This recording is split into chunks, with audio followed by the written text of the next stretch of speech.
Bien, en este video vamos a hablar brevemente, en lo posible, de las audiencias previas al juicio.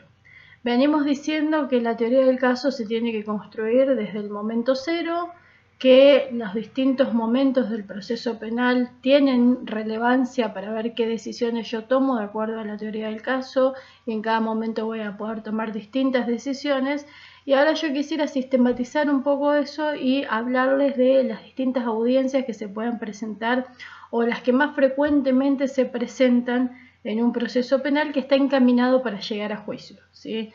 En principio, hacer esta aclaración. En la etapa previa al juicio vamos a tener dos grandes tipos de audiencias. Audiencias controvertidas y audiencias consensuales. Las audiencias controvertidas son aquellas en las que la acusación va a ir a plantear una posición y la defensa va a estar en contra de que se tome la decisión que la acusación está pidiendo. La esencia de la controversia es esa. Las audiencias consensuales van a ser aquellas en las que tanto la acusación como la defensa van a llegar a la audiencia con el mismo pedido. Y el juez o la jueza van a tener que resolver en base a lo que ambas partes en acuerdo les están pidiendo. La primera que seguramente se nos viene a la mente es la audiencia de suspensión condicional del proceso. En un sistema oral, la suspensión condicional del proceso la decide el juez, pero la acuerdan las partes. Ese acuerdo se presenta en una audiencia y el juez lo que hace en este tipo de audiencias, las audiencias consensuales, es verificar la legalidad del acuerdo, si se cumplen los requisitos legales, si hay voluntad de parte del imputado. En algunos sistemas verificará también la opinión o la postura de la víctima y aprobará el acuerdo presentado por las partes. Entonces, estos son los dos grandes universos de audiencias y es importante diferenciarlos porque en función a dónde nos estemos parando, si una audiencia controvertida o una audiencia consensuada, va a ser la dinámica que la audiencia va a tener y van a ser las posiciones que las partes van a presentar. En un proceso que se encamina para llegar a juicio, en general lo que vamos a tener es audiencias controvertidas y el grado de controversia va a ir aumentando a medida que vayamos avanzando en el proceso. ¿Cuáles son las dos audiencias que sí o sí vamos a tener en un proceso que se encamina para el juicio? La formulación de cargos, que es la audiencia que decíamos que nos abre la etapa preparatoria, la etapa de investigación, y la audiencia de control de acusación, que es la audiencia que nos permite pasar de la etapa de investigación al juicio durante la etapa intermedia. Es la audiencia que controla si están todos los elementos para ir a juicio. Esas dos audiencias se van a dar sí o sí. Eventualmente también podemos tener alguna audiencia o dentro de una de estas dos audiencias algún pedido vinculado a las medidas cautelares para con el imputado, la prisión preventiva o una medida sustitutiva de la prisión preventiva, que también es una audiencia fuertemente controversial.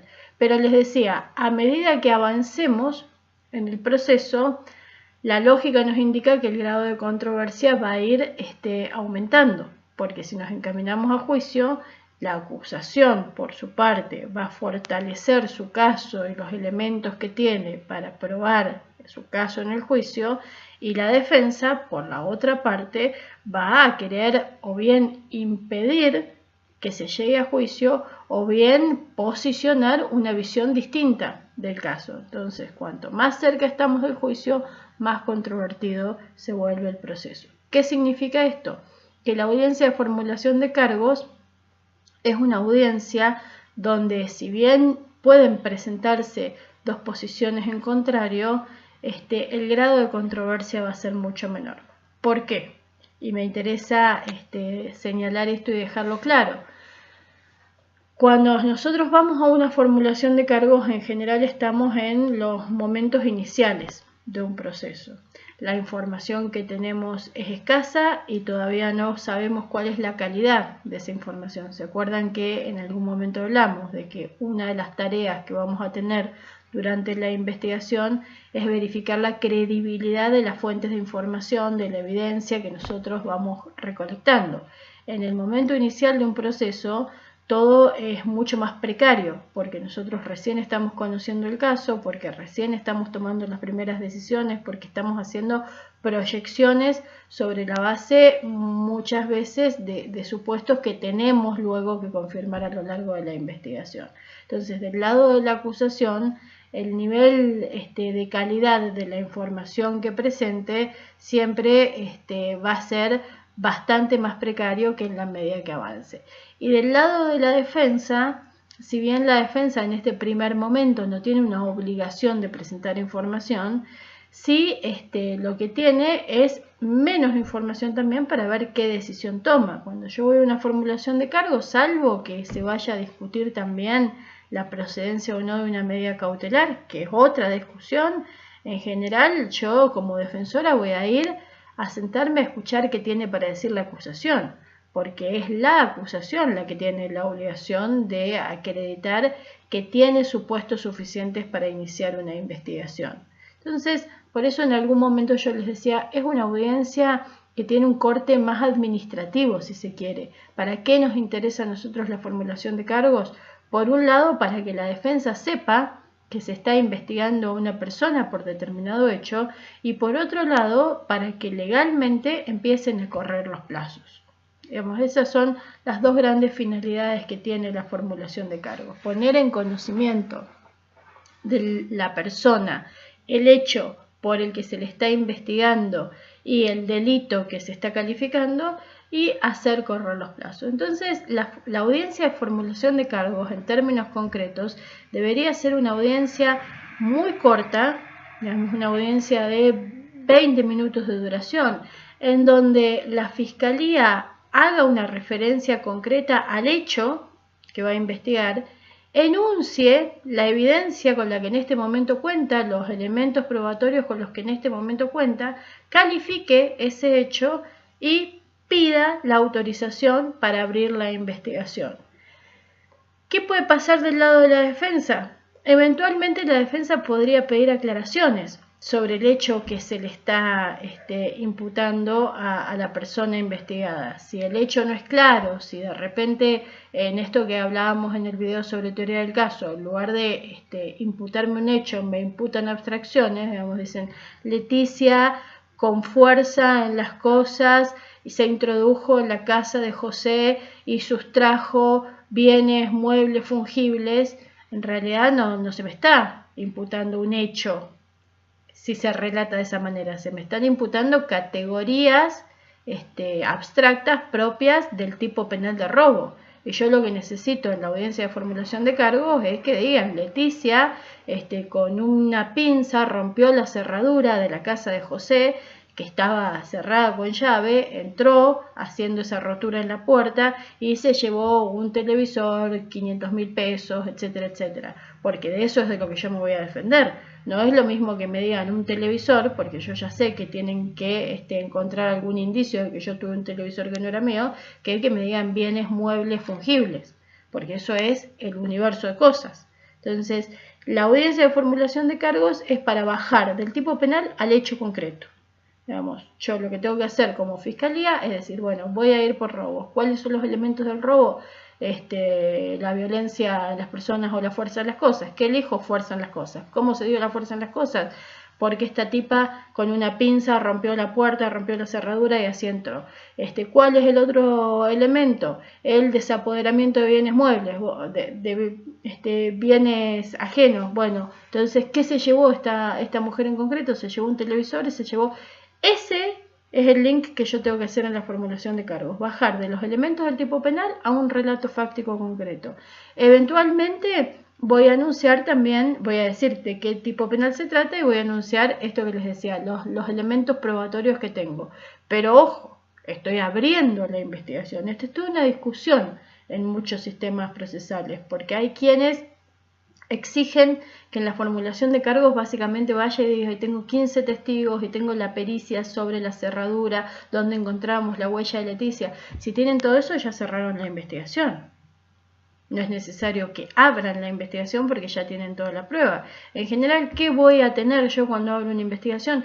La denuncia de la víctima, el reporte del lugar del hecho, eventualmente algún testimonio, pero no mucho más.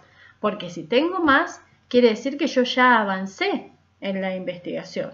Entonces quizás estaríamos en condiciones de decir, bueno, preséntame la acusación, si ya tenés todo y discutamos esto en juicio. Ahí viene también un poco la decisión estratégica que tiene que tomar la defensa. Si la defensa se está noticiando recién de que hay una investigación en contra de su defendido y que tiene que tomar algunas decisiones o tiene que evaluar la prueba que existe o el hecho que se está relatando, probablemente no venga a la primera audiencia a apurar a la fiscalía, porque la defensa también precisa tiempo para comunicarle a su cliente cuáles son las opciones posibles y tomar la mejor decisión para el caso. Entonces probablemente ningún defensor venga y diga, bueno, vamos ya a juicio. A menos que veas que esto es un desastre y digas esto, cuanto más lo apure, más rápido logro las exclusiones. Pero en general eso no va a pasar. Entonces la defensa también va a requerir una serie de un tiempo prudencial para tomar decisiones. Pero ¿a qué me refiero con esto? A que cuando se le exige legalmente, normativamente a la acusación en la primera audiencia que anuncie los elementos probatorios con los que cuenta, el estándar que se le exige es mucho menor al que le vamos a exigir cuando lleguemos al control de acusación. ¿Por qué? Porque acá está abriendo la investigación y acá ya la cerró. Entonces acá nos tiene que presentar la teoría del caso completa. Acá lo que nos presenta en general es una proyección de cuál va a ser su teoría del caso. Y al presentarnos esa proyección, ¿se acuerdan que les decía en un momento? La teoría fáctica dentro de la teoría del caso es dinámica, pero acá ya empieza a perder dinamismo, porque cuando dice que Leticia rompió con una pinza la cerradura de la puerta de la casa de José, ya esto se vuelve estático. Esto es la afirmación de hecho que encaja en el elemento fuerza en las cosas. Entonces después yo no puedo venir a decir rompió con una piedra la ventana de la casa de José, porque ahí está variando la plataforma fáctica. Entonces esa es la finalidad de la formulación de cargos y hacer correr los plazos. Les decía, ¿qué puede hacer la defensa? Pedir aclaraciones. Si viene la acusación y dice rompió la cerradura de la puerta de la casa, pero no dice con qué la rompió, eventualmente la defensa podría decir, bueno, pero ¿con qué la rompió? Y ahí se van a dar dos opciones. O que la acusación diga con una pinza, o que la acusación diga, esto ocurrió ayer, todavía estamos investigando, no sabemos con qué la rompió, sí sabemos que rompió la cerradura. Y el juez no va a decir, no, hasta que no sepan con qué la rompió, no pueden formular cargos. Porque si no, insisto, le estamos poniendo el estándar del control de acusación a la formulación de cargos. El juez va a decir, bueno, ya sabemos que el hecho se achica muchísimo en cuanto a las posibilidades de hechos universales a rompió la cerradura de la puerta de la casa. Si esto es lo que dice ahora, después no puede venir a decir que entró por una ventana. O si lo dice, tiene que reformular los cargos. Entonces, también hay que ser muy cuidadoso cuando estamos del lado de la defensa con cuántas aclaraciones nosotros pedimos. ¿Por qué? Insisto en esto. Esta audiencia es una audiencia administrativa, es una audiencia que a nosotros nos empieza a hacer correr los plazos, es una audiencia que nos da acceso irrestricto a la investigación. Entonces, salvo que ocurra una grosería, que el hecho que nos relaten directamente no tipifique un delito, que haya una flagrante ilegalidad en la forma en que se recolectó alguna prueba, esta es una audiencia en la que la defensa debería permanecer en silencio, a menos que realmente requiera una aclaración, que quiera trabajar un punto y que no se lo estén diciendo. Pero no nos olvidemos de esto, esta audiencia da inicio al proceso. Yo salgo de esta audiencia como defensora y ya tengo acceso irrestricto al legajo de la acusación. Más allá de que en general se asume que para venir a esta audiencia yo ya accedí al legajo. Pero ahora yo ya lo que tengo es un juez, el tercero imparcial, que está controlando esta investigación y que va a estar atento, si yo le pido controles, audiencias de control de investigación, a ver qué es lo que está pasando que yo no estoy accediendo. Entonces, esta es la primera audiencia del proceso, la formalización de cargos, la imputación formal, la formulación de cargos, tiene múltiples nombres, pero es la audiencia que da inicio al proceso. ¿Qué puede hacer el juez en esta audiencia? El juez en esta audiencia no tiene demasiado para hacer. Sí, yo conozco algunos casos en los que los jueces no han tenido por formulados los cargos, porque también es real que nosotros cuando planteamos esto siempre lo planteamos desde el mundo ideal en el que los litigantes vieron el legajo, sobre todo las acusaciones, que son quienes van a formular los cargos, vieron el legajo, vieron lo que tienen, conocen el hecho, pueden relatar el hecho, conocen el Código Penal, van a tipificar correctamente en el Código Penal.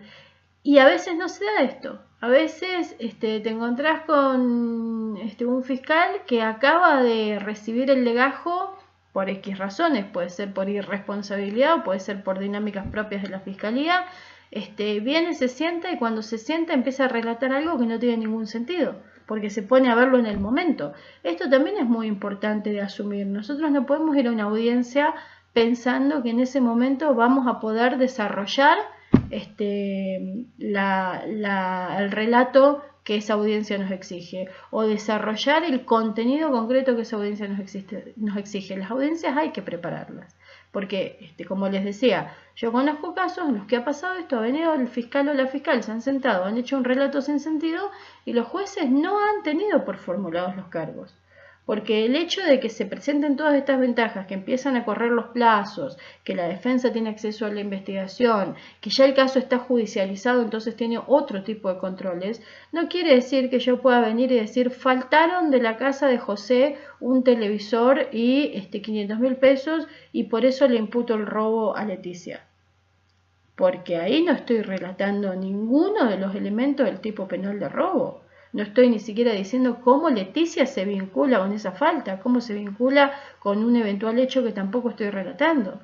Entonces, si alguien viene, se sienta en una audiencia y dice eso, el juez sí puede decir, yo no le voy a tener por formulado los cargos porque usted no me está relatando un hecho que se subsuma en un delito. Ese es el control que tiene que hacer el juez. En el mundo ideal esperamos que sea en los menos de los casos o que no ocurra. En el mundo real puede llegar a pasar. Y ahí sí los jueces tienen que desarrollar la habilidad de hacer este tipo de controles jurisdiccionales para no ensuciar el sistema también. Porque más allá de esta asunción de que se trata de una audiencia administrativa, no podemos perder de vista que a partir de que salimos de esta audiencia hay una persona más observada por el sistema penal en el mundo y eso no es poca cosa. Entonces tiene que haber un nivel de control. ¿A qué me refiero con lo administrativo? A que el control en esta audiencia es sobre menos cosas, es básicamente sobre esto, el hecho que se relata constituye un delito, hay humo de buen derecho, para decirlo en términos de medidas cautelares, es decir, la persona que está presentando la imputación tiene algunos elementos, alguna evidencia que le permite afirmar este hecho, bueno, punto, tenemos por formalizados los cargos. El caso ingresa al sistema, ya está en la etapa preparatoria y a partir de acá se van a dar el resto de las audiencias. Vamos a dejar hasta acá, les voy a hacer un video por cada una de las audiencias para que esto no se vuelva tan largo y engorroso, pero esto sería básicamente lo que es la primera audiencia del proceso, que es la formulación de cargos. Van a tener un texto de apoyo que nosotros hicimos con la Escuela Judicial de Neuquén, que es sobre objetivos y dinámicas de las distintas audiencias que se pueden presentar en la etapa preparatoria. Entonces pueden consultar eso como lectura complementaria.